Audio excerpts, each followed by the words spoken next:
Bonjour à tous et bienvenue sur Nyon Région Télévision pour un nouveau débat. On va s'intéresser au conseil communal de Nyon où la gauche et le centre droit n'arrivent pas à se mettre d'accord sur la composition des commissions des finances et de gestion. Alors on a les chefs de groupe qui sont présents sur ce plateau avec Yves Gauthier-Jacques, le chef du groupe PLR, Sacha Soldini, chef de groupe de l'UDC. Bienvenue à vous. Vous représentez donc évidemment le centre droit. Et puis pour la gauche, Pierre Vallen, le chef de groupe des Verts. Bienvenue.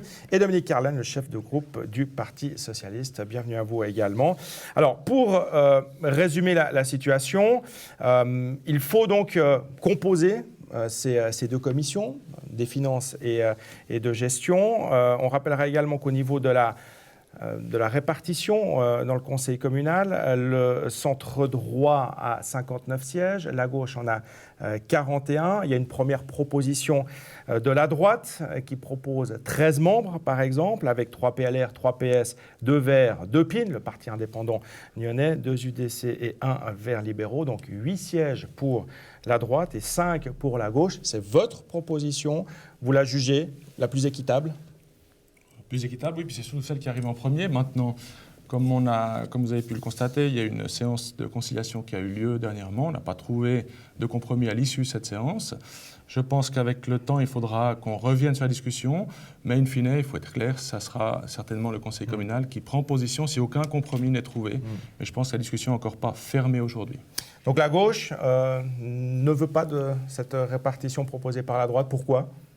C'est pas qu'on ne veut pas cette proposition faite par la droite, nous on voudrait une proposition un peu plus équitable, qui va dans un sens de la représentation du conseil communal, ce qui dans cette proposition n'est pas réellement le cas. Comme vous l'avez précisé, on a un ratio 59-41, et avec cette répartition-là, on se retrouve à un 38-62, ce qui n'est pas complètement la représentation du conseil communal. Alors la proposition de la gauche, c'est d'enlever en fait un membre, d'être à 12 membres. Ce qui change, c'est qu'on enlève un UDC. Donc, alors, ça ne plaît évidemment pas à Sacha Soldini. Vous, selon votre calcul, c'est vraiment ce qui correspond le mieux ? Ce n'est pas seulement selon le calcul. Actuellement, la Commission des finances est composée de 11 membres.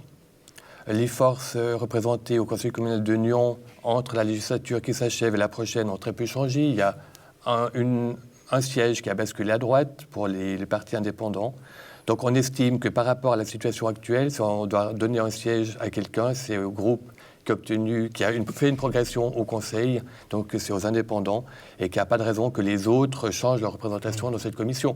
Ce n'est pas une question uniquement de calcul, c'est simplement pour que le Conseil, ça a été rappelé, soit représenté de manière équitable, et qu'il n'y a pas de raison de revoir complètement les répartitions telles qu'elles ont très bien fonctionné jusqu'à aujourd'hui.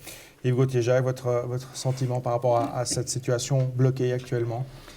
Comme je le dis et je le répète, pour moi c'est un faux débat. Je suis aujourd'hui convaincu que la manière de composer ces deux commissions, qui sont des commissions relativement importantes, qui ont une charge de travail qui est quand même lourde, il y a quand même beaucoup à faire.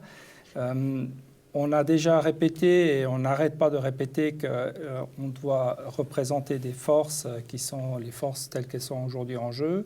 Si on ramène ça uniquement sur des valeurs décimales, la seule solution qui me paraît la plus équitable, c'est qu'on soit sans conseiller dans les deux commissions et comme ça on résout toutes les problématiques au niveau de l'aspect décimal. Maintenant, je pense qu'aujourd'hui, on avait fait des propositions qui étaient celles qu'on a déposées de manière officielle. On a eu une séance de conciliation dans laquelle on a essayé aussi de faire comprendre les motivations de venir avec cette composition-là.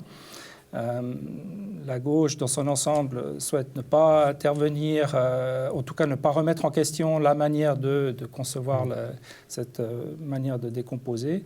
Voilà, donc aujourd'hui, les derniers qui vont décider ça va se faire le 20 juin. Ce sera le Conseil communal qui devra voter et décider de la composition finale de ces deux commissions. Si vous permettez, pardon. Yves Gauthier-Jacques l'a dit. Ce n'est pas une proposition qui est faite. Le débat n'a pas lieu d'être. C'est ce qui a été dit. Et c'est bien le problème. C'est qu'il y a une espèce d'arrogance en disant ce n'est pas une proposition, nous vous imposons cette répartition, que ça vous convienne ou que ça ne vous convienne pas. Nous avons la majorité, donc nous sommes en mesure d'imposer ce que nous pensons être juste. Moi, ce n'est pas l'idée que je me fais du débat démocratique. Ce n'est pas de cette manière-là que je conçois notre manière de travailler ensemble. Il n'y a pas le début d'une discussion possible Contrairement à votre collègue qui est sur votre droite aujourd'hui, qui a dit qu'on espérait trouver un compromis, vous êtes beaucoup plus... vous êtes figé sur vos positions, il n'y a pas de discussion possible, vous l'avez dit, il n'y a pas de débat qui a lieu d'être. Il faut qu'on rectifie les choses, puisqu'il y a du déballage. On a clairement fait des propositions. On avait été même venu avec une proposition d'augmenter la commission de gestion. On était parti avec une composante de 13 à 15 pour parler de chiffres. Il n'a été absolument pas entendu de la part de la gauche de vouloir considérer cette approche-là. L'obstination, c'est on veut absolument que vous réduisiez d'un membre à la commission de finances et de préférence un membre de l'UDC. Voilà le message qui a été. Alors, je ne sais pas qui est obstiné à quoi. Ce qui est certain, c'est que d'un côté, on se bat pour dire, mais enfin, on a une charge de travail à assurer. Est-ce que le fait de réduire, c'est la solution? Pourtant, au niveau de ces propositions, le centre droit avait fait 2 propositions. La première, 13-13. La deuxième, on a passé dessus comme chat sur braise lors de la séance, vous vous rappelez, tout le monde s'en rappelle. On est revenu avec, vous avez cette proposition, vous la connaissez, on attend une réponse. Je pense qu'elle s'approche au mieux de la répartition des forces au Conseil communal. Le règlement demande de s'approcher au maximum de cette répartition des forces. Donc maintenant, j'ai tendance à dire la balle est dans votre camp. On a fait 2 propositions. La discussion doit rester ouverte. Le compromis peut, à mon avis, être trouvé. Et je tiens aussi à relever, pour rebondir sur ce qui était dit tout à l'heure, l'UDC n'a pas perdu un siège dans la proposition. L'UDC a déjà un commissaire à la commission des finances. Votre proposition propose de maintenir ce siège. Mais simplement que les autres propositions qui ont été faites, 13-15 par exemple, se rapprochent beaucoup plus de la réalité des forces au Conseil communal. Maintenant, la balle est dans votre camp. C'est vrai, la balle est dans l'autre camp. La solution 13-15, elle est arrivée lundi. Elle est revenue sur le plancher. Pour moi, elle est venue que lundi, elle n'a jamais été formelle. Dans la discussion qu'on a eue ensemble, le 13-15... collective. À un moment donné, on a eu un débat qui a été un débat où on a passé, si je me souviens bien, un peu plus de 2 heures ensemble. On a essayé de composer. On vous a fait cette proposition-là, ça a été début du mois de mai, c'est quand on s'était rencontré avec le président du conseil communal, je n'ai plus la date exacte en tête. Je voudrais quand même encore souligner une chose. On peut parler de 12, on peut parler de 10, on peut parler de 15. Prenons un peu dans les faits la manière dont aujourd'hui ça fonctionne. Et que ce soit pour le groupe des Verts ou que ce soit pour le Parti socialiste, le taux d'absentéisme dans ces 2 commissions dépasse les 50%. Donc, quelque part, que l'on accorde à 12, qu'on accorde à 15, il faut essayer d'être présent. Et aujourd'hui, la réalité du quotidien de ces commissions, c'est l'absentéisme. Et l'absentéisme est un réel problème. C'est aussi pour cette raison qu'on a... Je pense. Mais la réalité du débat, c'est que si on définit à 12 et puis que vous n'êtes pas là, en finalité, le poids de vos décisions sera pas la même. Juste rappeler pour les gens qui nous suivent, qui ne sont pas forcément des férus de politique, en quoi ces 2 commissions, elles sont hautement importantes, elles sont stratégiques, commission des finances, commission de gestion. J'aimerais juste que vous expliquiez, alors sans être partisan, vraiment expliquer en quoi ces commissions sont primordiales, sont très importantes. Alors moi, je vais commencer par la COFIN. Commission des finances. La commission des finances. Et la commission des finances, elle a un rôle assez actif puisque c'est elle qui examine avec la municipalité les budgets. Et qu'à travers cet examen des budgets, les allers-retours qui sont faits par la commission des finances avec la municipalité, on peut infléchir le budget d'un côté ou d'un autre. Et donc la question, ce n'est pas une question d'épicier, on a l'air de se battre pour des pourcents.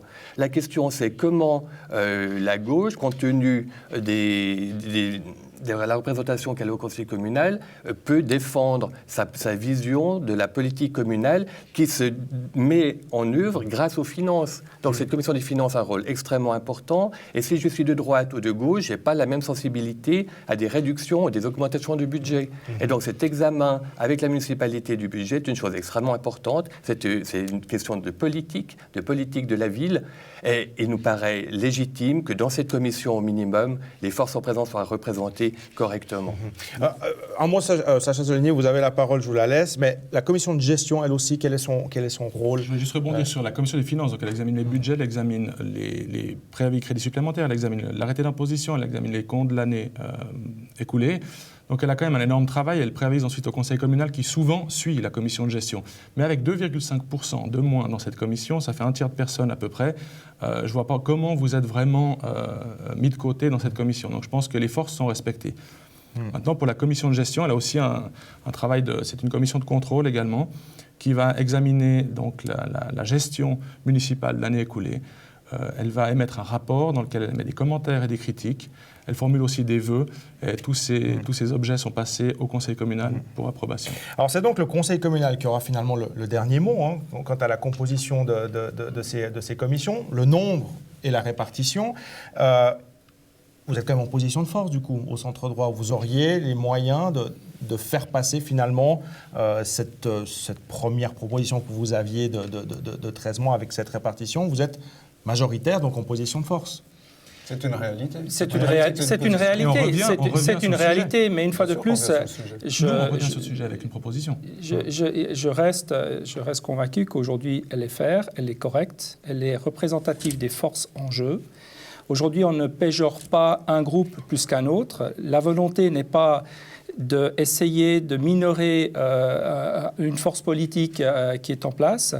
Ce chiffre n'est pas un chiffre qui est sorti comme ça du chapeau un jour en se levant le matin en disant « tiens, on va faire comme ça ». C'est quand même quelque chose qui a été posément réfléchi. Donc voilà. Mais rappelons, monsieur le conseiller Vallen se bat depuis maintenant 2 mois sur ce sujet-là et il ramène ça chaque fois sur des valeurs décimales. On a beau lui expliquer que les 2,5%, ce n'est pas ce qu'il faut voir dans l'aspect de cette répartition.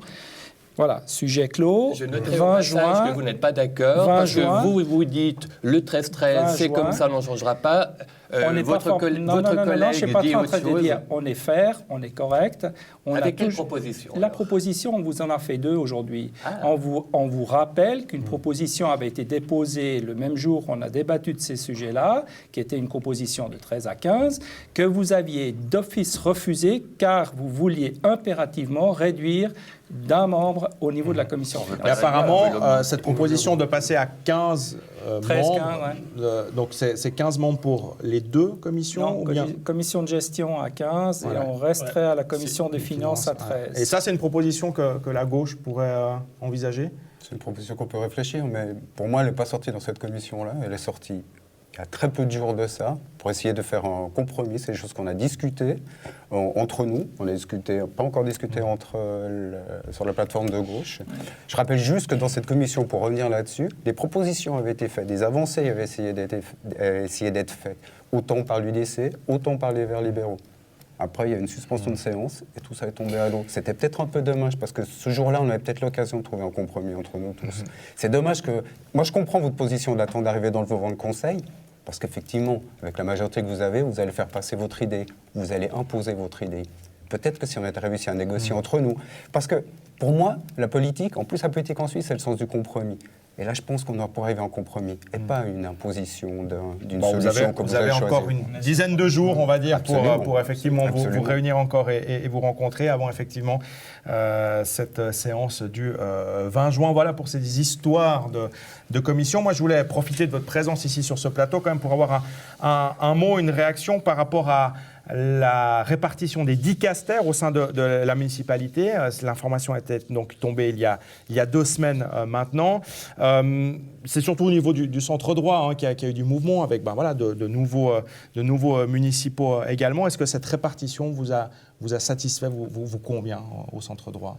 M. Soldini, je pense que c'est une répartition qui nous satisfait, étant donné que le centre droit, maintenant, devant ses responsabilités, en prenant des gros dicastères, vous savez qu'il y a 2-3 remaniements au niveau des dicastères aussi à l'interne, savoir que mobilité est rattachée maintenant à travaux environnement, ce qui permettra certainement un meilleur suivi des projets. La voirie sera rattachée à la municipale que la sécurité publique, donc la police, aussi en matière de littering. On sait qu'il y a 2-3 sujets là-dessus, ça pourra faire avancer les choses plus vite. Ouais. Pour vous, Yves Gauthier-Jacques aussi, je rejoins les propos de Sacha. Et effectivement, je pense qu'aujourd'hui, ça a été aussi une volonté, avec la venue des nouveaux municipaux et puis de ce changement au niveau des forces gauche-droite, d'apporter effectivement une réponse aussi de ce qui est attendu par les citoyens nyonnais. Je pense qu'aujourd'hui, ça aurait été peut-être pas forcément apprécié de la part des citoyens nyonnais qui ont élu des nouveaux municipaux de de conserver une répartition des différents dicastères avec les municipaux sortants qui ont été réélus. Pour la gauche, il y a effectivement relativement peu de changements en ce qui concerne Stéphanie Schmutz et Fabienne Frémont-Canton. Pour Stéphanie Schmutz, c'est même carrément exactement le même dicaster qu'elle garde. Il y a quelques petites modifications pour Fabienne Frémont-Canton. La syndicature, toujours avec Daniel Rossella. Cette répartition, elle vous convient également à gauche ? Elle convient en partie, oui, elle convient généralement. C'est vrai que la répartition des forces a changé. Par contre, c'est vrai que la droite s'est octroyé tous les gros dicasters. Je pense qu'il aurait été aussi intelligent, puisqu'on parle de volonté populaire. Je vous rappelle juste que Fabienne Frémont-Canton a été élue au premier tour avec un joli score. Peut-être qu'elle aurait mérité de garder l'urbanisme, parce que l'urbanisme, c'est du boulot qu'elle a fait. Une continuité dans les travaux, c'est aussi important dans la gestion d'une commune. Elle récupère la culture, qui est aussi quand même quelque chose d'important. Exactement, mais c'est un changement, effectivement. Mais je pense qu'une continuité aurait été importante, autrement. C'est votre seul regret, je dirais ? Dans ce cas-là, oui, c'est un peu le seul regret. Ça va au-delà des regrets. Il y a une règle qui veut que lorsque la répartition des dicastères doit se faire, on prend en compte l'ancienneté, on prend en compte qui a été le mieux élu, et ces personnes-là ont la priorité pour le choix des dicastères. Ça n'a pas été respecté parce que finalement, c'est la majorité qui a imposé son choix. Deuxième élément, l'urbanisme en particulier s'inscrit dans la temporalité d'une manière tout à fait différente de l'ensemble des autres dicastères. Il faut, dans l'urbanisme, avoir beaucoup de temps, il faut avoir de la continuité pour mettre en place des mesures. Toute une série de choses ont été faites. Par exemple, la volonté de mettre dans chaque plan de quartier 25% de logements à loyer abordable, on en a parlé en 2011, on n'a pas encore aujourd'hui, c'est-à-dire 5 ans plus tard, les premiers résultats, parce que les premiers bâtiments qui seront soumis à cette nouvelle exigence sont en train d'être bâtis. Ça veut dire que c'est une chose qui s'inscrit dans le temps, dans la longueur, et il aurait été certainement plus intéressant, plus intelligent de laisser la personne en place dans ce dicaster qui avait commencé à mettre en place une série de choses et qui aurait dû les terminer. Juste encore dire qu'à propos de ce dicaster et de la droite qui a l'air très unie, qui s'appelle auto-intitulé le centre droit, il n'y a pas, au-delà de cette belle façade, il n'y a pas forcément de grande entente sur des sujets majeurs. Par exemple, à propos de la construction des logements, vous avez d'un côté les indépendants qui veulent que la ville bâtisse des logements pour les Nyonnais à loyer modéré. Et puis de l'autre côté, vous avez le nouveau municipal de l'urbanisme qui ne souhaite qu'une chose, c'est que l'on vende les terrains communaux à des promoteurs. Donc c'est le grand écart que fait la droite. Et je crains que ce soit au détriment des Nyonnais, parce que la politique que la gauche menait à l'urbanisme, je crois qu'elle était faite pour le bien des Nyonnais. Et donc oui, on le regrette énormément que la droite, avec arrogance, ait imposé ce choix. Bon, on laissera à Maurice Guay. Je ne peux pas laisser ça sans qu'on réagisse. Moi, je voudrais juste rappeler une chose. Nous avons maintenant vécu 2 législatures avec ce dossier de l'urbanisme dans la main de la gauche. Oui, on sait, ça n'avance pas, mais vous connaissez les raisons, vous connaissez les dépenses d'urbanisme, vous connaissez la maladie. Oui, mais vous ne pouvez pas mettre sur le dos de l'élu en place les retards pris par le service de l'urbanisme. Vous ne pouvez pas lui mettre ça sur le dos, c'est trop facile. Je ne vous laisse pas dire ça. L'anticipation des choses, je regrette. L'anticipation, nous avons encore débattu longuement hier soir pour tout autre dossier, puisqu'on était ensemble pour cette commission, et on a relevé ce point. Je crois qu'aujourd'hui, soyons réalistes, nous avons aujourd'hui des projets majeurs qui n'ont pas avancé d'un iota, et nous sommes en 2016 et nous n'avons toujours pas avancé. Messieurs, juste, on va pas faire le bilan de la législature ici maintenant. On va plutôt se projeter sur l'avenir. Mais en guise de conclusion, je fais un tour de table rapide. J'insiste sur le rapide. On voit qu'effectivement la gauche semble un peu froissée par cette répartition des dicastères à la municipalité. On voit que on n'arrive pas à se mettre d'accord sur ces commissions de gestion. On a l'impression que finalement on repart dans une nouvelle législature et on repart de nouveau, toujours dans un combat politique. On me dirait c'est le jeu politique qui veut aussi ça, mais on est vraiment déjà dans de l'affrontement, même s'il est encore pacifique et calme. Est-ce qu'on est déjà dans l'affrontement avant même que la législature ne commence? Je fais le tour de table rapide, vous me répondez chacun, et après on termine ce débat. Je commence avec vous, Yves Gauthier-Jacques. J'aime pas le terme affrontement parce que je crois qu'on a chacun nos convictions et puis nos idées de comment doit évoluer cette ville. Il est clair qu'on a des divergences sur des objets. Je suis convaincu et je reste convaincu que sur certains objets, nous allons aller bras dessus, bras dessous dans la même direction. Sacha Soldini. Il y a toujours un petit peu d'affrontement politique, c'est normal, mais on s'aime bien quand même. Juste pour rebondir sur ce qu'a dit M. Vallon avant, 2 secondes. Dans les deux cas concernant les terrains communaux, le centre droit propose une valorisation à chaque fois. Voilà. M. Vallon, cet affrontement, avant même que la nouvelle ne commence. C'est difficile d'être vainqueur, comme c'est difficile d'être vaincu, je pense. Et le risque d'être vainqueur et d'avoir la double majorité, c'est d'imposer sa volonté à l'une et à l'autre. En Suisse, nous avons l'art du compromis. Il n'y a pas d'alternance en Suisse, puisqu'on ne passe pas d'une majorité à une autre majorité. Les choses sont faites de telle manière que l'on arrive toujours à trouver une manière de travailler ensemble. J'espère qu'on retrouvera un peu de sérénité. Pour ça, il faut que chacun y mette de la bonne volonté et peut-être diminuer un peu de sa superbe pour éviter l'arrogance. Monsieur Carven. Je suis tout à fait d'accord avec Pierre Vallon, c'est exactement ça. Il faut qu'on travaille dans une atmosphère qui soit, comme on l'a fait à la dernière législature. La législature, on avait une majorité de gauche à la municipalité, une majorité de droite au conseil communal. 95% des projets proposés par la municipalité de gauche ont été votés par une majorité de droite. Donc il faut croire qu'on arrive à travailler ensemble. Et je pense que l'important, c'est ça. Effectivement, il faut peut-être dégonfler un peu les échos, puis après, tout ira mieux. Tout ça pour le bien des Nyonnais, évidemment. Tout ça pour le bien des Nyonnais, bien sûr. Merci messieurs d'être venus sur ce plateau pour en discuter. On se retrouve évidemment la semaine prochaine pour un nouveau débat. D'ici là, notre site nrtv.ch, notre page Facebook sont à votre disposition pour revoir toutes nos émissions. Très belle semaine à vous et à très bientôt.